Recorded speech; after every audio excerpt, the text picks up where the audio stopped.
Hi hello friends, എല്ലാ കൂട്ടുകാർക്കും ചെമ്പനീർ പൂവിന്റെ പുതിയ റിവ്യൂയിലേക്ക് സ്വാഗതം. അങ്ങനെ ചെമ്പനീർ പൂവിൽ നമ്മുടെ രേവതി വലിയ സന്തോഷത്തിലാണ്. അവൾക്ക് 5 ലക്ഷം രൂപ കിട്ടിയ സന്തോഷത്തിൽ അങ്ങനെ നിൽക്കുകയാണ്.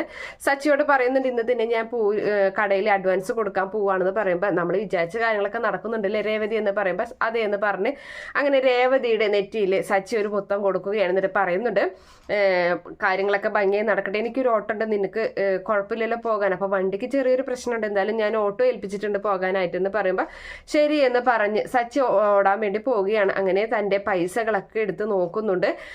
എന്നിട്ട് അതൊക്കെ എടുത്ത് ഒരു കവറിലാക്കിയിട്ട് ആ കവറും ഒരു ഫോണും പിടിച്ചിട്ട് അവൾ അങ്ങനെ വരികയാണ്. എന്നിട്ട് ആ സമയത്ത് പേഴ്സൊക്കെ ഉണ്ട് കയ്യിൽ. അപ്പോൾ ആ സമയത്ത് അച്ഛ അച്ഛ എന്നിങ്ങനെ വിളിക്കുന്നുണ്ട്. അമ്മേ എന്ന് വലിയ സന്തോഷത്തോട് വിളിക്കുമ്പോൾ അവർ രണ്ടുപേരും മുകളിൽ നിന്ന് ഇറങ്ങി വരികയാണ്, രവീന്ദ്രനും ചന്ദ്രയും കൂടിയിട്ട്. അപ്പോൾ എന്താ മോളെ നല്ല സന്തോഷത്തിനാണല്ലോ എന്നിങ്ങനെ ചോദിക്കുന്നുണ്ട്. അപ്പോൾ അതേ അച്ഛൻ, ഞാൻ നല്ല സന്തോഷത്തിലാണ്, പൈസ കിട്ടി, 5 ലക്ഷം രൂപ കിട്ടിയോ എന്ന് ചോദിക്കണം. അതെ, എവിടുന്ന് കിട്ടി മോളെ എന്ന് പറയുമ്പോൾ അതൊക്കെ എങ്ങനെയൊക്കെയോ ആരൊക്കെയോ സഹായിച്ചു അച്ഛാ എന്ന് പറയുകയാണ്. എന്തായാലും ഞാൻ ആ പൈസ പൂക്കടയിൽ അഡ്വാൻസ് കൊടുക്കാൻ പോവുകയാണെന്ന് പറയുമ്പോൾ ഓ വലിയ സന്തോഷം, എന്നാൽ സൂക്ഷിച്ചു പോണം മോളെ, പൈസയാണ് എന്ന് പറയുമ്പോൾ ശരി അച്ഛാ എന്ന് പറഞ്ഞിട്ട് അങ്ങനെ അവള് ഓട്ടോ വന്നിട്ടുണ്ട്. അപ്പത്തിന് അവൾ ആ ഓട്ടോയിൽ കയറിയിട്ട് പോവുകയാണ്. ചന്ദ്രയ്ക്ക് ഒന്നും മിണ്ടാൻ പറ്റുന്നില്ല. ചന്ദ്രയ്ക്ക് ഇതൊക്കെ കണ്ട് ആകെ അസൂയ മൂത്ത് നിൽക്കുന്നുണ്ട്. എന്തായാലും ഹേമ എന്ന് പറയുന്ന ആ സ്ത്രീ ഓർഡർ കൊടുത്ത ആളോട് പറയുന്നുണ്ട്, നിങ്ങൾക്ക് ഒരിക്കലും ഈ ഓർഡർ അവൾക്ക് സ്വീകരിക്കാൻ പറ്റില്ല, നിങ്ങൾ എന്തായാലും അവസാനം എൻ്റെ അരികിൽ തന്നെ വരും, എനിക്ക് തരുമോ നിങ്ങൾ ഓർഡർ എന്ന് ചോദിക്കുമ്പോൾ ഇവള് പറഞ്ഞില്ലല്ലോ എന്നോട്, രേവതി എന്നോട് ഇതുവരെയും ഒന്നും വിളിച്ച് പറഞ്ഞിട്ടില്ല, എനിക്ക് പൈസ റെഡിയാക്കാനോ എനിക്ക് ഈ ഓർഡർ പറ്റില്ല എന്നൊന്നും അവൾ പറഞ്ഞില്ല, പിന്നെ എങ്ങനെ നിങ്ങൾക്ക് തരാം എന്ന് അദ്ദേഹം ചോദിക്കുകയാണ്. അവൾക്ക് പറ്റിയില്ലെങ്കിൽ എനിക്ക് തരുമോ എന്ന് ചോദിക്കുമ്പോൾ അത് അപ്പം ആലോചിക്കാമെന്നും പറഞ്ഞ് അങ്ങനെ ഹേമ അവിടെ നിന്നും പോരുകയാണ്. അങ്ങനെ ആ സമയത്ത് നല്ലൊരു വിശ്വാസമുണ്ട് ഹേമയ്ക്ക്, ഒരിക്കലും രേവതിക്ക് ആ പൈസ ഒപ്പിക്കാൻ പറ്റില്ല എന്ന്. അങ്ങനെ ആ സമയം ചന്ദ്ര വിളിച്ചിട്ട് ഹേമയോട് പറയുന്നുണ്ട്, ഞാനാണ് ചന്ദ്ര, അവൾ ആ പൈസയും കൊണ്ട് പൂക്കടയിലോട്ട് അഡ്വാൻസ് കൊടുക്കാൻ പോയിട്ടുണ്ടെന്ന് പറയുമ്പോൾ അവൾക്ക് പൈസ കിട്ടിയോ? അവൾക്ക് പൈസ ഒക്കെ കിട്ടി. എന്തായാലും എപ്പോഴാ പോയി എന്ന് ചോദിക്കുമ്പോൾ ഇപ്പം തന്നെ ഇറങ്ങിയിട്ടുള്ള ഒരു ഓട്ടോയിലാണ് പോയിട്ടുള്ളത്, ഞാൻ നിങ്ങളോട് പറയേണ്ടത് പറഞ്ഞു, ബാക്കി ചെയ്യേണ്ടത് നിങ്ങളാണെന്ന് പറയുമ്പോൾ ശരി എന്ന് പറഞ്ഞ് ഹേമ ഫോൺ കട്ട് ചെയ്യുന്നുണ്ട്. അങ്ങനെ നമ്മുടെ രേവതി വലിയ സന്തോഷത്തിൽ നിൽക്കുകയാണ്. ആ ഗുണ്ടകളോട് വന്നിട്ട് ഹേമ വിവരങ്ങൾ പറയുകയാണ്. ഉടനെ തന്നെ അവളെ പിടികൂടണം, അവളെ കയ്യിലുള്ള പൈസ തട്ടിയെടുക്കണമെന്ന് പറയുമ്പോൾ ശരി എന്ന് പറഞ്ഞ് അവള് അവർ 2 വീലറിൽ 2 ഗുണ്ടകൾ അങ്ങനെ പോകുന്നുണ്ട്, ഹേമയുടെ ആൾക്കാർ.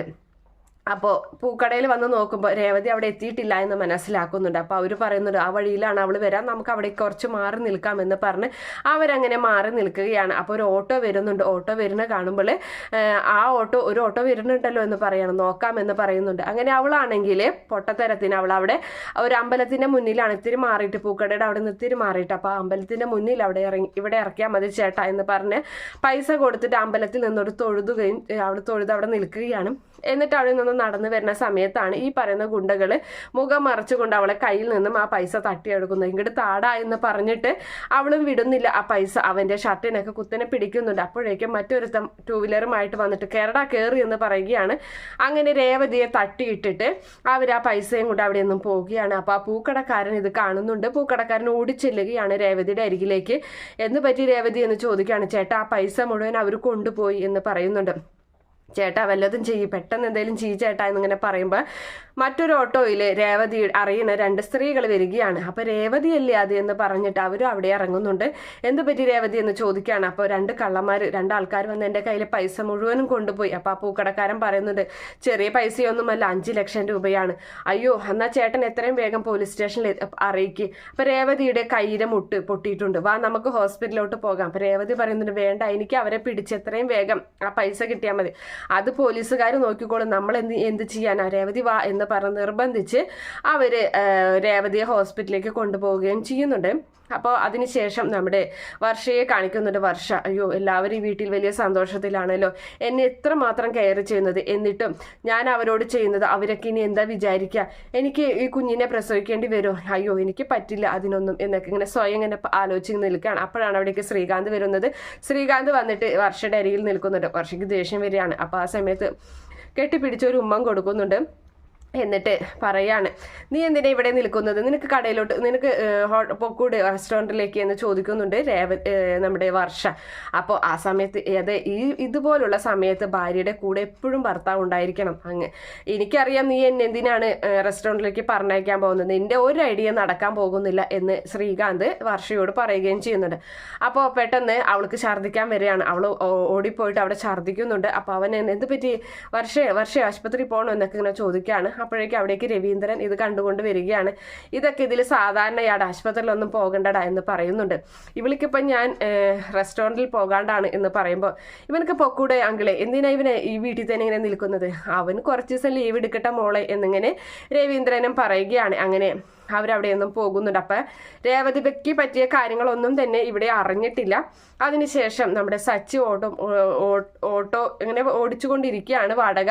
അപ്പോൾ വാടകക്കാരൻ പിന്നിലുണ്ട്. അപ്പോൾ ആ സമയത്ത് ആ ചേച്ചിമാർ കോള് വിളിച്ചിട്ട് പറയുന്നുണ്ട്, രേവതിയല്ല ഞങ്ങളാണ്, രേവതി ഇങ്ങനെ ഹോസ്പിറ്റലിലാണ്, പെട്ടെന്ന് വരണമെന്ന് പറയുമ്പോൾ ശരി കുഴപ്പമൊന്നുമില്ലല്ലോ എന്ന് ചോദിക്കുമ്പോൾ പേടിക്കാനുള്ള രീതിയിലുള്ള കുഴപ്പമൊന്നുമില്ല.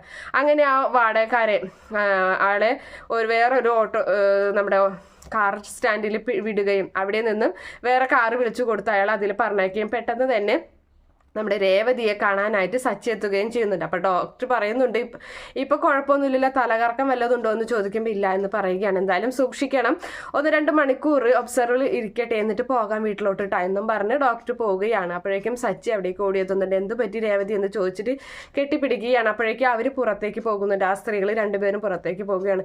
സച്ചിയേട്ടാ, നമ്മുടെ കാശ് മുഴുവനും പോയി, നമ്മൾ കഷ്ടപ്പെട്ടു അധ്വാനിച്ച് നമ്മളൊക്കെ സ്വരുക്കൂട്ടിയതും ദേവ് പൈസ തന്നതും എല്ലാം പൈസയും പോയി സച്ചിയേട്ടാ, ഞാൻ സൂക്ഷിക്കേണ്ടതായിരുന്നു, എൻ്റെ കൈപ്പിഴ കൊണ്ടാണ് അത് നഷ്ടപ്പെട്ടത് എന്ന് പറയുമ്പോൾ സച്ചി പറയുന്നുണ്ട്, ഞാൻ നിന്നെ അങ്ങനെ ഒറ്റയ്ക്ക് വിടാൻ പാടില്ലായിരുന്നു, എൻ്റെയും കൂടി പ്രശ്നമുണ്ട് ഇതിൽ എന്നൊക്കെ പറഞ്ഞ് അവരങ്ങനെ സങ്കടപ്പെട്ട് അവരങ്ങനെ പരസ്പരം കെട്ടിപ്പിടിച്ച് ഇങ്ങനെ നിൽക്കുന്ന ഒരു ഭാഗം കാണിച്ചിട്ടാണ് എന്തായാലും ഇന്നത്തെ എപ്പിസോഡ് അവസാനിക്കുന്നത്. ഈ റിവ്യൂ ഇഷ്ടപ്പെടുകയാണെങ്കിൽ ഈ ചാനൽ ഒന്ന് സബ്സ്ക്രൈബ് ചെയ്ത് സപ്പോർട്ട് ചെയ്യണേ. Okay friends, bye, thank U.